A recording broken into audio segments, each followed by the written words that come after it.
ಮಾಜಿ ಸಚಿವ ಎಚ್.ಡಿ. ರೇವಣ್ಣ ವಿರುದ್ಧ ಮಾಜಿ ಶಾಸಕ ಪ್ರೀತಂ ಗೌಡ ಪರೋಕ್ಷವಾಗಿ ವಾಗ್ದಾಳಿ ಮಾಡಿದ್ರು. 2024ರ ನಂತರ ವಾಸ್ತು ದಿಕ್ಕು ದೆಸೆ ಎಲ್ಲ ಬದಲಾಗಿದೆ. ಅದರ ಶ್ರೇಯಸ್ ಪಾಟೀಲ್ ಅವರಿಗೆ ಸಲ್ಲುತ್ತೆ. ಶ್ರೇಯಸ್ ಅವರೊಂದಿಗೆ ಹೊಳೆ ನರಸೀಪುರದ ಶ್ರೇಯಸ್ಸು ಕೂಡ ಎಡಗಿದೆ. ನಿಮ್ಮನ್ನೆಲ್ಲ ನೋಡಿದ ಮೇಲೆ ಹೊಳೆ ನರಸೀಪುರಕ್ಕೆ ಸ್ವತಂತ್ರ ಸಿಕ್ಕಿದೆ ಅನಿಸಿತು. ಇಲ್ಲಿಯ ತನಕ ಯಾವುದೇ ಕಾರ್ಯಕ್ರಮಕ್ಕೆ ನಡೆಯುತ್ತೆ ಅಂದರೆ ಯಾವುದೋ ಒಂದು ಮನೆಗೆ ಒಂದು ತೋಟದಲ್ಲಿ ಲೈಟ್ ಇರೋದು, ಇಡೀ ಹೊಳೆ ನರಸೀಪುರದಲ್ಲಿ ಲೈಟ್ ಇರುವುದನ್ನು ನೋಡಿರಲಿಲ್ಲ. ಈಗ ಹೊಳೆ ನರಸೀಪುರ ಶ್ರೇಯಸ್ ಪಟೇಲ್ ಅವರ ತಾತನ ಕಾಲಕ್ಕೆ ಕೊಂಡೊಯ್ದಿದ್ದಾರೆ. ಹೊಳೆ ನರಸೀಪುರವನ್ನ ಮಾದರಿಯನ್ನಾಗಿ ಮಾಡೋಣ ಅನ್ನೋದನ್ನ 2024ರ ನಂತರ ವಾಸ್ತು ದಶೆ ದಿಕ್ಕು ಎಲ್ಲ ಬದಲಾಗಿದೆ. ಅದ್ರ ಶ್ರೇಯಸ್ಸು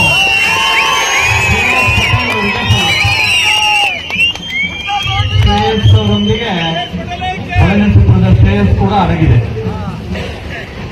ನಾವು ಕನ್ನಡ ರಾಜ್ಯೋತ್ಸವವನ್ನು ಆಚರಣೆ ಮಾಡ್ತಾ ಇದ್ದೀವಿ. ಹೊಳೆನರಸೀಪುರಕ್ಕೆ ಸ್ವಾತಂತ್ರ್ಯ ಸಿಕ್ಕಿದೆ ಅಂತ ಹೇಳಿ ನಿಮ್ಮನ್ನೆಲ್ಲ ನೋಡಿದ ನಂತರ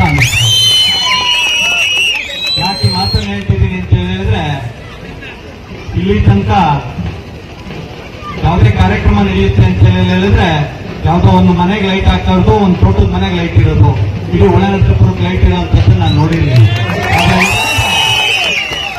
ಹೊಳೆನರಸೀಪುರ ಹಳೆಯ ಶ್ರೇಯಸ್ ಪಟೇಲ್ ಅವರ ತಾತನ ಕಾಲಕ್ಕೆ ಮತ್ತೆ ವಾಪಸ್ ಕೊಂಡೋಗಿದೆ. ದಿವಂಗತ ಸುತ್ತಾಗೌಡರನ್ನ ಈ ಸಂದರ್ಭದಲ್ಲಿ ಅನೇಕ ರಾಜಕಾರಣ ಬರುತ್ತೆ ಹೋಗುತ್ತೆ.